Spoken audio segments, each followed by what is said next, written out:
কিন্তু আছে খালি সুখ। এত ভালোবাসতেন মা আয়েশাকে। মা আয়েশা গ্লাসের যেই জায়গা দিয়ে পানি খেতেন, বিশ্বনবী ওই জায়গায় মুখ লাগিয়ে পানি খেত। মা আয়েশা গোশতকে হাড্ডি ফেলে দিলে বিশ্বনবী ওই হাড্ডিটা নিয়ে চষতে শুরু করে দিত। এক বালতি থেকে পানি নিয়ে দুইজনে গোসল করত।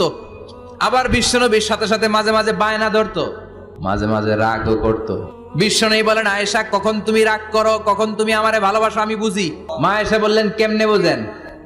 বিশ্বনবী বললেন, যখন তুমি রাগ করো তখন নামাজের পরে দোয়ার মধ্যে বলো, ও ইব্রাহিম আলাইহিস সালামের আল্লাহ, আপনি আমার উপর দয়া করেন।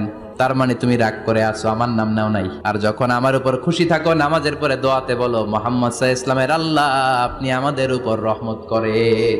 তার মানে খুশির সময় তুমি আমার নাম নাও, রেগে গেলে অন্য নবী দেয়া দোয়া সাইরা দাও, রেগে গেলে আমার নামটা নাও না। মা আয়েশা বলে, নবী গো, আমি তো শুধু নামটাই মুখ দিয়ে নেই না, কিন্তু কলিজা থেকে তো আপনারে বাদ দিতে পারি না।